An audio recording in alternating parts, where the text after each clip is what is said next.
Deputada Lohana lava nossa alma e esfrega verdades na cara dos bolsonaristas. Espia. Eu subi aqui hoje para falar de uma situação muito triste. Tá cheio de perfil de extrema direita hoje na internet, desejando a morte do presidente Lula. E aí, eu não pude deixar de entrar em alguns perfis para poder ver quem que era esse povo que tava postando coisa desejando a morte do presidente da República. Um homem que é pai, que é avô, que é bisavô, que foi presidente, foi deputado da Constituinte. Pode gostar, pode não gostar, mas é uma figura importante na história do país. E o povo tudo tá lá na bio do Instagram assim, cristão, Deus, alguns versículos bíblicos. Um povo que fala que é cristão e deseja a morte de alguém, sinceramente, gente, me desculpem, inclusive o linguajar, mas é um pessoal que vai de tobogã pro inferno. Não é de outra coisa. Porque você desejar a morte de alguém no momento em que a pessoa tem uma hemorragia, porque teve uma queda, tava com dor de cabeça forte, uma pessoa que tá trabalhando, que tá tentando cuidar do país, você pode até não concordar, mas que tá tentando, não é coisa de gente que fala que acredita em Deus. E eu acho que a extrema-direita tá num ponto de sofrimento muito grande, doutor Jean. Eles têm que estar mesmo, porque esse povo não conseguiu ganhar a eleição. Eles não deram conta. Eles estavam com a máquina na mão, aprovaram a PEC kamikaze de 41 bilhões para tentar comprar a reeleição. Eles estavam aniquilando os adversários deles pelo território, falando inclusive em metralhar adversário político e não deram conta. O capital econômico todo do lado deles, parte da imprensa mobilizada do lado deles, e eles não deram conta de ter vitória eleitoral. Então esse povo tem que ficar mesmo com muito sofrimento. Eu só não acho que esse sofrimento justifica desejar a morte de alguém. Tem gente que acha. Mas como eles estão nessa situação horrorosa, eu acho que cabe uma análise de conjuntura sobre o quanto é triste quando ao seu campo político o que restou é desejar a morte de alguém. Porque você não ganha a eleição desse alguém, né? Então você fica desejando que essa pessoa morra. A outra coisa que eu acho que é importante lembrar é que o Lula não é o Bolsonaro. E isso é muito importante. O Lula resistiu a 580 dias de prisão. O Bolsonaro, que não é uma pessoa conhecida pela sua coragem, muito pelo contrário,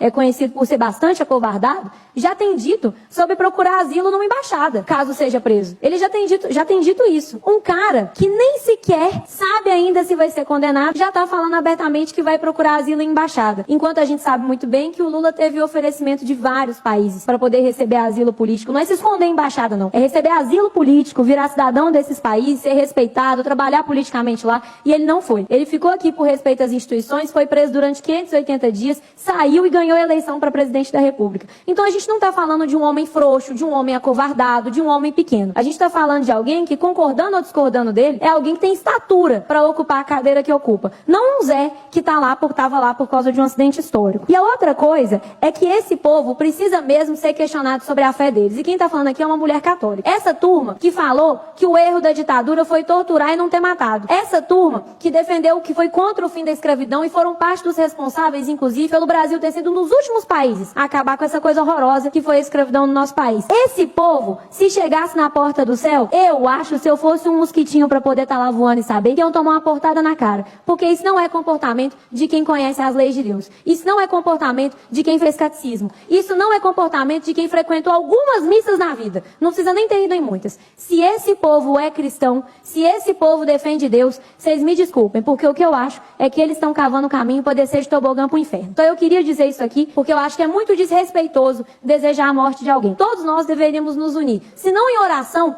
pelo presidente Lula, pela recuperação dele, pelo menos em silêncio. Porque uma das coisas que a gente aprende também quando a gente frequenta a igreja minimamente é que quando a gente fala, é prata, mas quando a gente ouve, é ouro. Então se não tem nada de bom para falar, fica calado sobre esse assunto, porque o presidente da República internado não é bom para ninguém. Obrigada, presidente.